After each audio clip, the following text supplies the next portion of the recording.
I'm not here to introduce anything. And the new chairman of the committee is now Colin, and Colin Diver, who's right over, so he's got the yoke so that if I talk too long, I will be removed. But, but what I really have the privilege of saying today is that, you know, I view us as a family. Anybody who's been close to me or had an occasion to talk to me know that when you find what you're going to call your forever home, the people who are there with you are the ones you plan to be with forever. So whether you like me or not, I plan to be here with you and, and to be a cooperative person as we live this life together. But while I was exercising my spirit about being here with people forever, I've had the occasion to meet an unusual person. And I call him unusual because he really is not like many of us in this room. He wasn't born or raised in the city of Philadelphia. He did not go to Penn Charter or to any other school in Chestnut Hill. And he didn't go to Central High School, but I can assure you he went to high school. And I can also assure you that he has a college education. But I'm not going to talk about his education because his education is different from yours and mine. Because people may have seen him differently, but he'll tell you about that. So I think his life and work is something for all of us to learn from. I know I've been learning a great deal, having just an opportunity to break bread with him and to walk around the campus with him. So without further ado, I'm going to introduce to some, and it's very few of you that haven't met him, but to everyone in the room, you're going to have the privilege of hearing Russell Redenbaugh.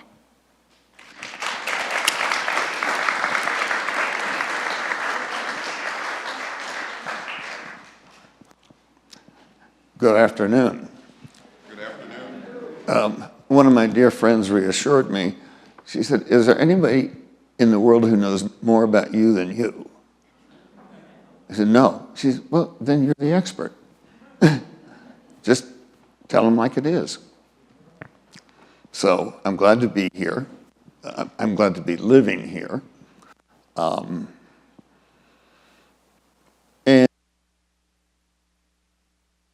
years old.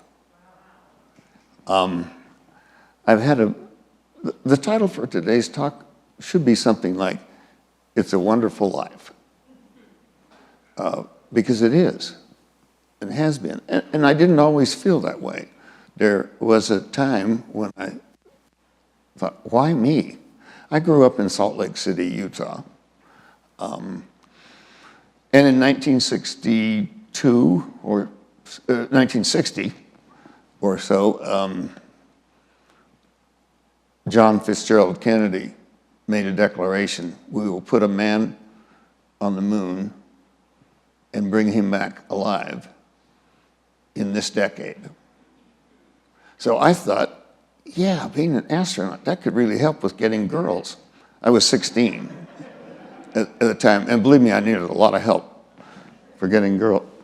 So anyway, I was building a rocket, and I guess you can tell that I'm no rocket scientist. Since it exploded while I was holding it. It's a little premature. And so I spent 7 weeks in the hospital initially, and then a few more months subsequently. In fact, I met my first wife in bed. I was in bed, she was the nurse. So I had to, that many years ago, especially maybe more so in Salt Lake than in Philadelphia, there was a presumption that if one were blind, serious education would be a difficulty. And in fact, both Harvard and Stanford, when I applied to their MBA programs, said, "Oh, we don't we don't take blind people. I said, why is that? Oh, our programs are just so difficult. There's no way a blind person could do that. So I realized I couldn't change their mind. So I came and met with the Dean of Admissions at the Wharton School and gave him the opportunity to embarrass his competitors in the MBA program. And I did very well there. I mean, I finished 4th in my class. Yeah, oh wow is what most people would think. However, my mother wanted to know what the other 4 did that I didn't do. See? A mother that can't be satisfied. But a father who was so... When we came to realize that I would be blind totally, my dad said, I'm going to become the world's best describer. And that really shows a lot about the attitude of my father. And mother always she was able to point out that these kinds of tragedies didn't happen in good families. So I guess I was the bad actor bringing down the family. I wasn't always a good student. I was a D+ student in high school. But they were able to graduate me by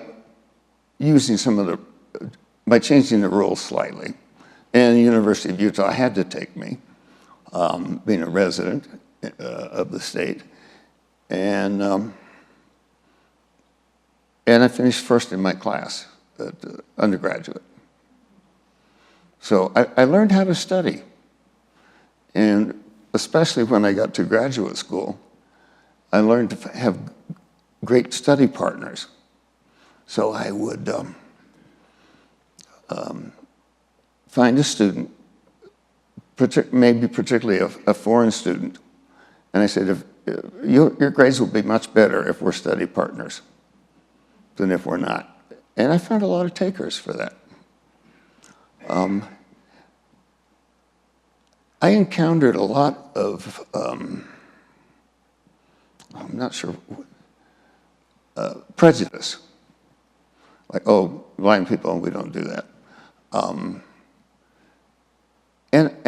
So I had to overcome that prejudice, but also I shared in that prejudice. You know, I wasn't separate from the culture in which I grew up. So one thing led to another. I'd always been intrigued with the idea of investing, which I started when I was on a very small scale, like $50 a month. And then after I finished Wharton, I had 49 interviews for a job and only one offer. And that was an investment firm named Cook and Beeler in Philadelphia. And I just continued to be interested in investing. And rather than buy low, sell high, I had a strategy called buy low and hold on. And that's worked really, really very well. But probably the hardest prejudice to overcome was myself. Like, well, maybe they're all right, the blind people can't do anything. Anyway, I took that one job offer, and I became a partner there and was the chief investment officer. And I left in 1991.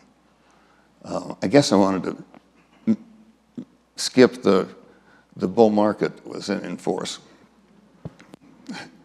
Yeah, more about that later.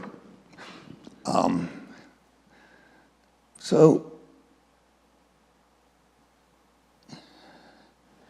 I learned to fail and try again. And I learned on the try again, try something different than what already failed. And so let me pause here for some questions. Let's see. No questions?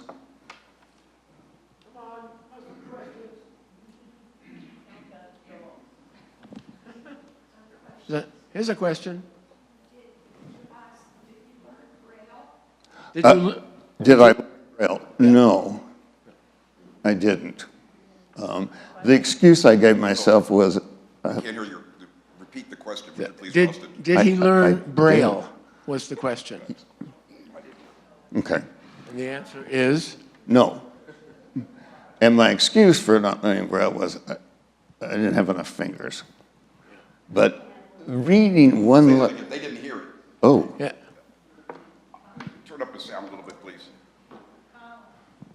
If okay. it wasn't, the explosion didn't just cause him to be blind, his hands lost how many fingers? 6. 6. It's hard to do Braille with just 4 fingers. Well, Right? and Braille is so painfully slow. It's like reading a book one letter at a time. So, you learn spelling. This is a comment, not a question, but he has written a book that I found really enjoyable, and it really got into more of his life than he's given right now. And I know he has several copies. If anybody, it was really a special story. You forgot about the girls in Delta. Delta Wharton. Gamma. Delta. Yes, well, that solved 2 problems.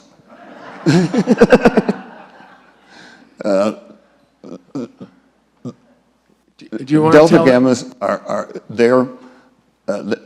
their charter, if you will, is to read and help study blind people in college. So that solved a reader problem. Also, my social life improved a lot. All right, Go ahead. another question over here. You had mentioned to me about your dogs, and I think people would be really interested in that whole saga. Oh, yeah. I've had 8 guide dogs. 8 guide dogs. 8 seeing eye dogs, although seeing eye is a particular company. But anyway, Guide Dogs for the Blind has provided me with eight working guide dogs. But I really lost my heart to a Cavalier King Charles Spaniel. You know, Lady and the Tramp? That would be Lady. And yeah, it made a lot, my 8 guide dogs were really good tools, but I fell in love with this litter of Cavalier King Charles Spaniels, and I can't remember how I managed to have a whole litter. But they had good homes, and Moxie, my little dog, named after a highly caffeinated Coca-Cola type beverage. Yeah, I was very sad when she passed. Russell, I have a Yes. question about Wharton School. When you talked to the admission officer, did he say that they had ever admitted anyone who was blind before? The question is, when I met with the dean of admissions at the Wharton School, had they had blind students before? No, they hadn't. But I gave the dean the opportunity to embarrass his competitors, Harvard and Stanford. Now, Harvard has managed to get itself in enough trouble already. Years later, I met the Harvard Dean of Admissions at some social function. And he said he wished, he was sad to say that I was not his biggest failure. And he said, you know, if we admitted people solely on merit, we would be a Chinese girls' school. Chinese girls' school. Yay. Yep. Well, you don't seem to be in either of those categories. No. Are there any other questions before? Yes, more. I'm fascinated how you were able to continue your college education, unable to read and write. So how were you able to keep up with this? Did you have people who helped you, family members, or? Some, yes. You know, it's fascinating And how you were others- able to write term papers. Well, I learned to dictate. You dictated. Yeah. Okay, very good, excellent. And in terms of reading, I had the ladies from Delta Gamma. Also, there were something called books on tape, or recorded books, of which I own about 2,000. So you seem to be very knowledgeable on how to help yourself, Yes. which was good, thank you.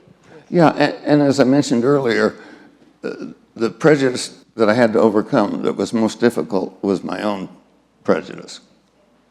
But fortunately, I didn't drink the Kool-Aid, and have had a remarkably good life, including living here now with you. Russ, will you share with this audience the negative things that started from your high school days to wherever you want to take it? I don't think you've had any negative experiences here, thank God. No. Well, let's see, I'm not sure what to say because I don't want to dwell on those things unless there's a lesson for me in there. There are a lot of people who just say, well, how could a blind person possibly do that? In fact, my mother was one of those people. She said, you should become a lawyer. She was a legal secretary. You should become a lawyer. You'll never be any good at investing. How will you read the numbers? Well, I'm not so bad at investing. And let's see, other negative things. Well, just the general ignorance of people shows up. In fact, boarding an airplane one time, somebody said, watch where you're going. I would like to do that. I mean, I'm willing, but the flesh is weak. So, other questions? Yeah, Victor?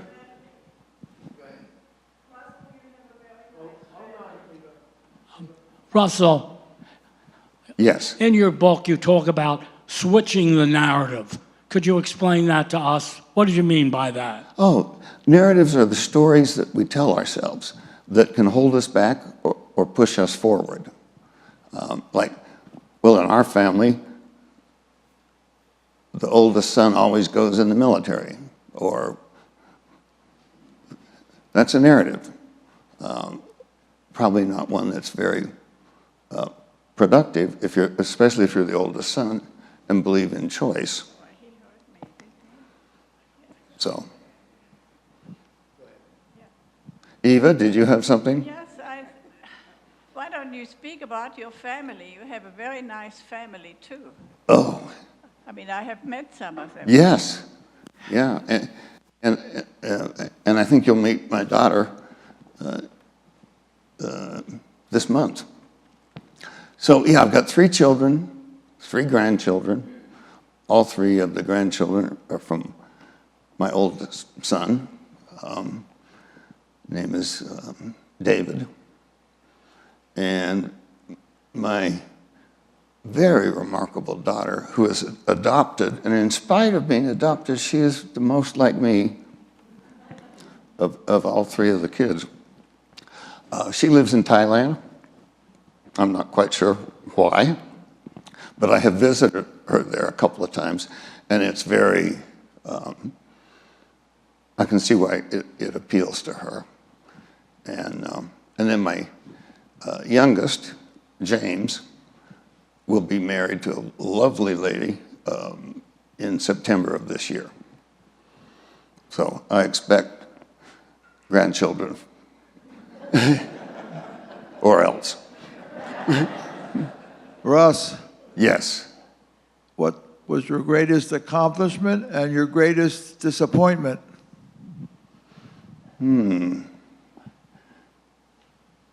Well, a big disappointment was not getting into Harvard or Stanford. And I really wasn't quite sure where University of Pennsylvania was located. And so many people said, oh, Penn State. No. No, it isn't. It's not a state school.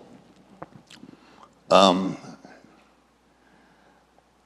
think some of the things that I'm most proud of, one would be adopting my daughter. And my attorney at the time said, oh, this is so risky, the mother will come after you again and again for money. We'll do a switch into babies. I know some doctors and we can do that. I said, no, we're not going to do that. So it was the first open adoption in the state of Pennsylvania. And it would have been about 40 years ago. And at the end of this month, a friend and I are taking my daughter and her partner, her boyfriend. That sounds like I'm 12 years old. Anyway, we're taking them to Europe on a cruise, and Allie especially wanted to go to Italy because the 23andMe people said she has a lot of Italian in her. So we're doing that at the end of this month. So. Question? I'm Ann Cantor, and I'm interested that you were born in Utah, in Salt Lake City. That's accurate. And did the Mormon Church have any influence on you? You can't live Mormon or I guess I Latter-day. want you to expand on that. Well, I'm not very qualified, other than to say I was raised as a Mormon, as were my immediate family. And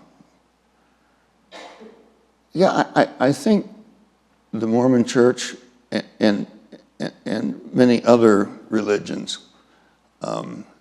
encourage people to study, to be thrifty, to learn, and save. And I think that's why I started investing in a modest way. As I mentioned earlier, $50 a month. But I could learn even if it were much more than that. I was going for the learning and the skill, and as it turned out, I became a professional investor after Wharton. Russell? Yes. I'm Cindy Heckscher. You mentioned that your adopted daughter is the most like you. What are the characteristics that the two of you share in common? Belief in a better future through your own efforts, not due to luck.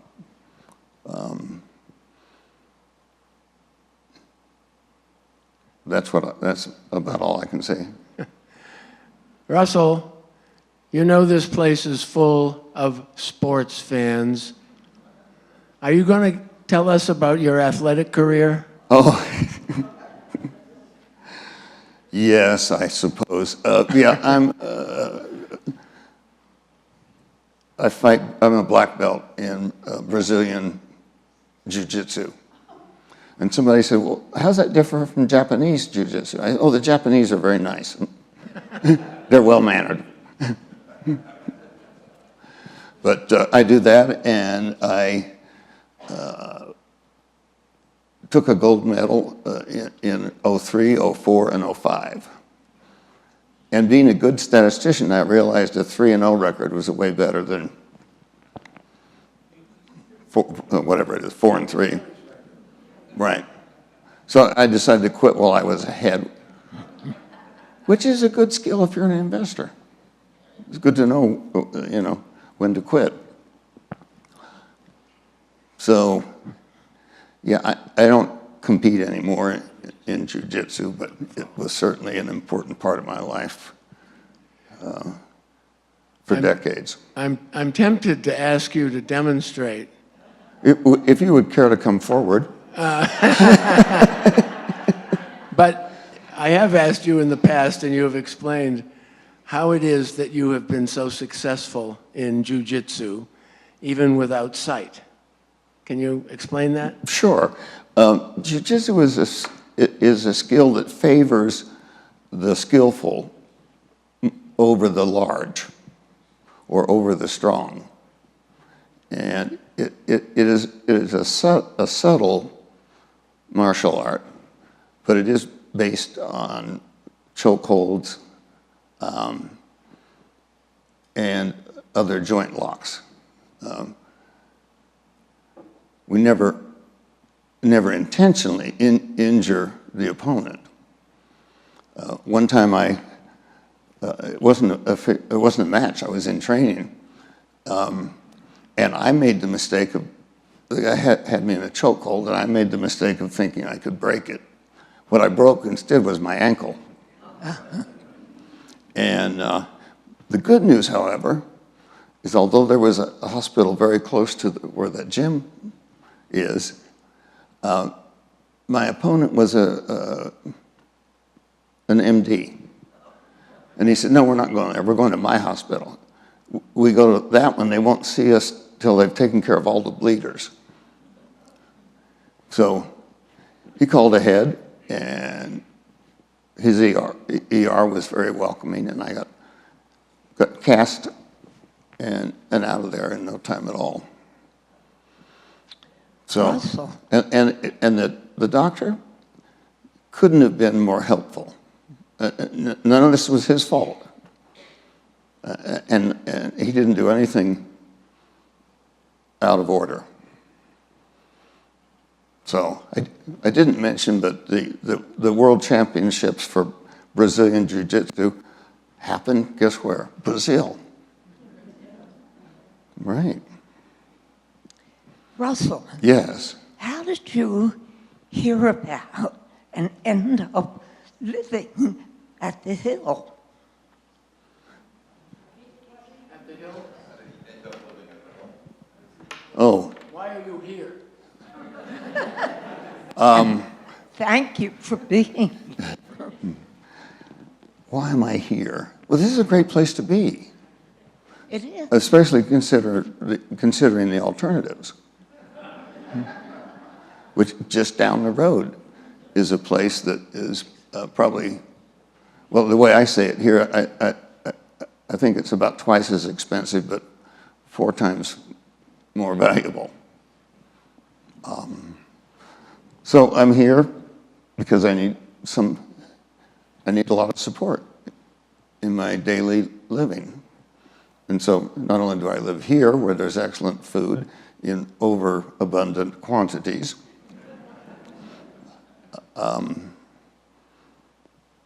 yeah, it's a good place to be, and everybody's got to be someplace. So, Russ, that brings us to something I think we all might be interested in learning from, and that is your investment philosophy. It just so happens. Yeah, my investment philosophy is, number one, avoid losses. No, because then it makes recovery much more difficult. So avoid losses. So, one way to avoid losses is a discipline called trend following, which means you only own an asset as long as it is, in quote, an uptrend. Now, some of my very best investment decisions have been based on not trying to time the market. Well, my big coup was Apple, and the stock is now around, I don't know, 220-ish. My cost is less than $1. And now I can't sell because I don't want to pay the capital gains tax plus the penalty. So, let's see, Brian, should we do a bit on investing? If you would bring up the slide.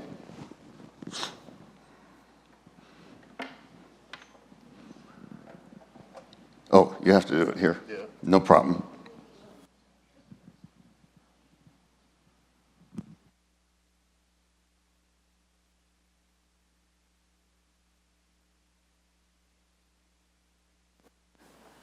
Yes. Would you read that? Mm-hmm. Policy shift, asset prices, capital flows. I'm gonna get on the microphone here. No, I think. All right, here we go. All right, so I'll read it out loud. Policy shift. A change in government policy changes the rules of the game. When the rules change, players, investors change their behavior, which impacts global. Asset prices. Capital flows change the supply demand for assets, and market prices adjust. Capital flows. Capital flows to where it is treated best, earns the highest after tax returns. Pro-growth policies attract capital. Anti-growth policies repel capital. Capital flows in or out of asset classes, countries, sectors, and industries determine. So, probably didn't go in the order, but. That's fine. Yeah. Yeah. The basic notion here is that asset prices are strongly influenced by what the federal government does. For example, right now you see that because of the threatened 50% tariff on Brazilian copper, the domestic, the thing itself, the element itself, is, copper was the example. The threatened 50% tariff on copper from Brazil certainly has caused both the asset price and the price of the copper producers strongly up. Now, I don't think that constitutes a trend, but it is definitely an example of what I'm talking about, where a change in government policies affects asset prices very substantially. Okay, if we go to the next slide, which should be our 2x2 matrix. Okay. Policy map. You want me to read all 4 of the boxes here? Yeah, this is the normal 2x2 matrix that consultants have made popular. Right. So, yes, go ahead. All right. Real expansion, high growth, low inflation, favors strong dollar stocks and real estate. Deflation, low growth, low inflation, favor bonds. Inflationary expansion, high growth, high inflation, favor weak dollar stocks, real estate, and commodities. Stagflation, low growth, high inflation favor gold. Rather strongly. Yeah, so this describes a set of policies around both inflation and growth. And of course, the sweet spot is the one that's low inflation and high growth. So that's what I've got. Yep. That's the last one, right? Yep. Okay. Brian, thank you. No, you're welcome. Investing is that's my sports team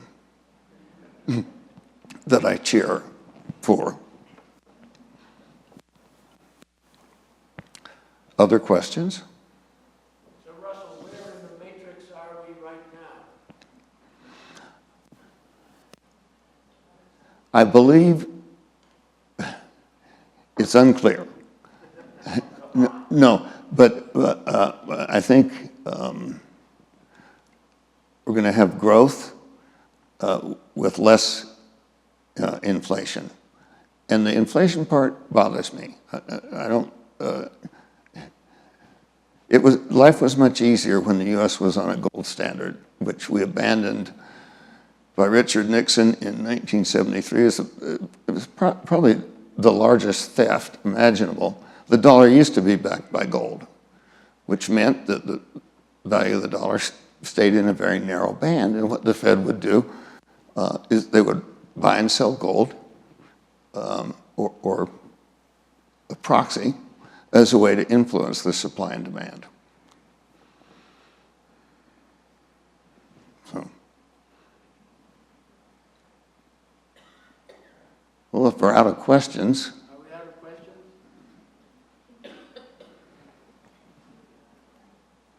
Come on, somebody wants to know what stocks to buy. I'm sorry. Yeah. No, you're not going to find out. No. That's really not his bailiwick. He's not playing that kind Well, we of know. market.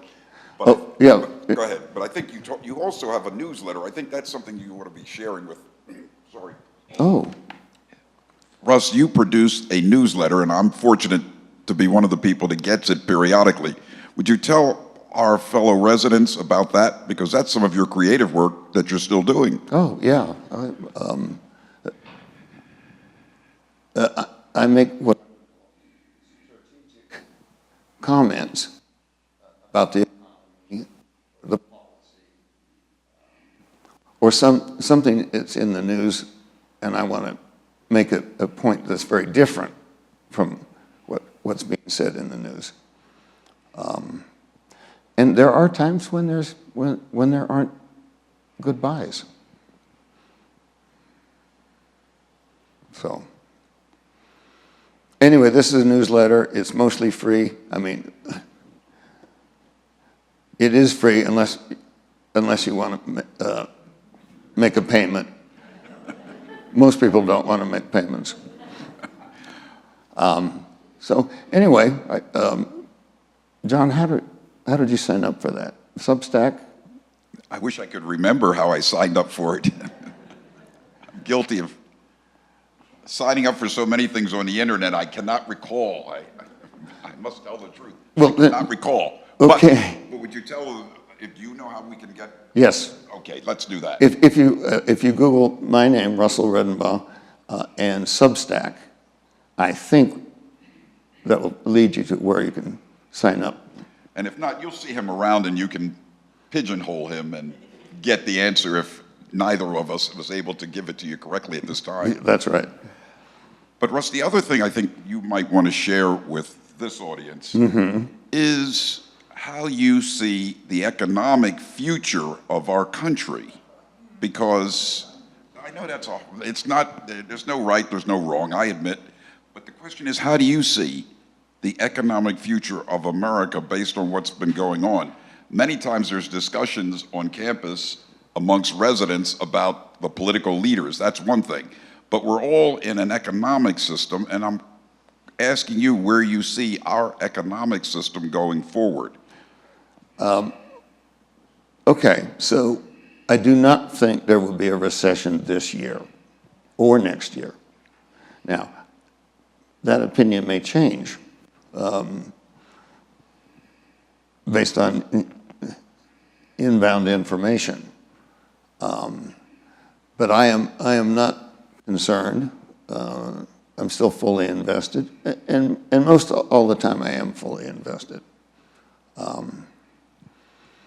Especially if you have large gains on everything, it's rather painful to sell and pay the tax and the penalty tax.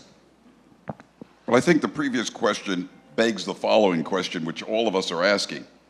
What do you see as the role of AI going forward? We all know what AI is. I'm not using some lingo. It's artificial intelligence. Well, there's a big shortage of real intelligence. And I believe that is so the closer you get to Washington, D.C.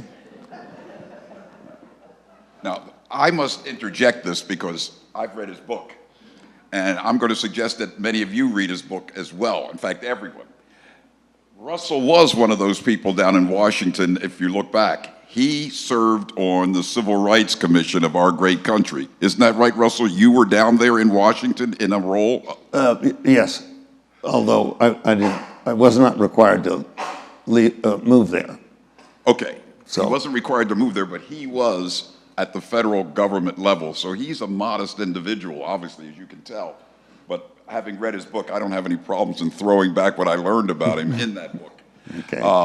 Yes, Russell, you are a very modest person, and we can all see that today. Well, someone once said about me that he has a lot to be humble for.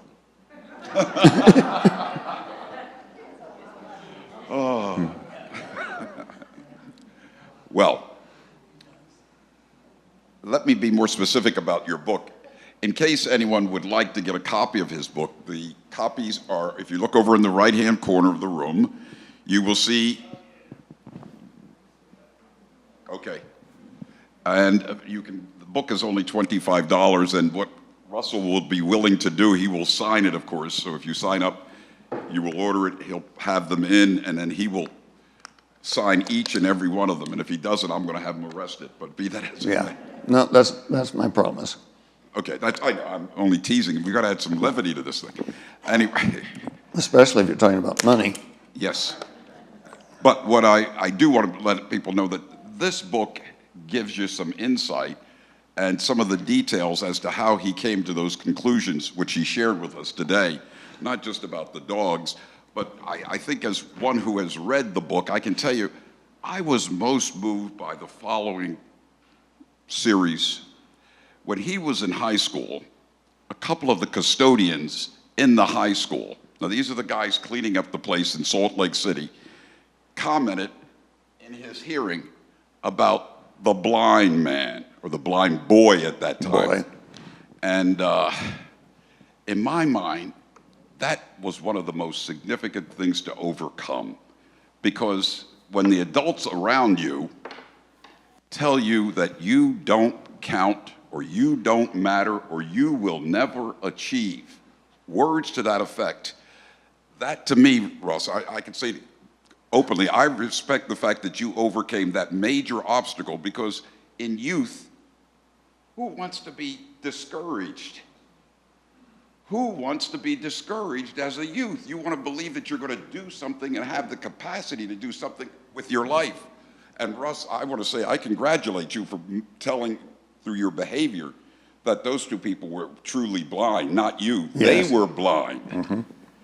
Yes. And, you know, that might be the new thing that we all have to think about today as adults, because the young people that are coming after us, your grandkids, my grandkids, don't necessarily want to go get a 4-year college education. They want to do other things. And how do we encourage them, Russ? Maybe you can answer that. How do you encourage them when they don't want to take the traditional route that many of us in this room took? Well, then I would say my encouragement would be, what are your alternatives? And let's talk about those. I do think a year in the Peace Corps after high school and before college would change a lot what people studied in their 4-year degrees. So we can certainly demonstrate that having financial literacy is way better than not having financial literacy. In fact, one of the things I'm exploring, there's a company called Greenlight, which is designed to be educational materials around income and spending and not using credit card debt. That's very appropriate. Right. I think also Russell's modest, and I'm going to throw some things in because I witnessed a discussion between Russell and Claire, and they were talking about teaching young people mathematics and the importance of it. And Clara, I know, who's amongst us, who has done that for a number of people. And Russ, in his charitable work, would you share with us, Russ? I don't want to let the cat out of the bag, but I have to recognize when you've done good work. Well, thank you. Yeah, one of my projects is to bring financial literacy to the underserved area. That's code word for ghetto. And I found the students very receptive, and something that one of the people that works with us is at Loyola in Baltimore, and he's bringing kids, college kids, into the grade schools to teach financial literacy. They sell it better than that, but that's what's happening. Well, that's part of Russ's charitable contribution. I think when we measure ourselves, it's important to see what we do to help others. And I want you to know he's been modest in talking about that, but that is a substantial contribution to an urban area which needs that kind of literacy today. If we're going to be an entrepreneurial nation, everyone needs to learn what to do with their financial resources and to know that they have some financial resources. Or how to get some. That is correct. The other side of it, how to acquire it. Mm-hmm. Is there anything else you want to add about that? Any other projects that you're working on? Oh, not that I can disclose. Well, I think that tells us all. I, at this point, just want to say thank you to Russ for being here with us and sharing some insight into his accomplishments and his personality. And that having been said, I want to say to you, all of you, again, thank you so much for coming out today and sharing. Yeah. And the books are over in the corner. Thank you. Did you recover the missing book? No, but don't worry about it. Okay.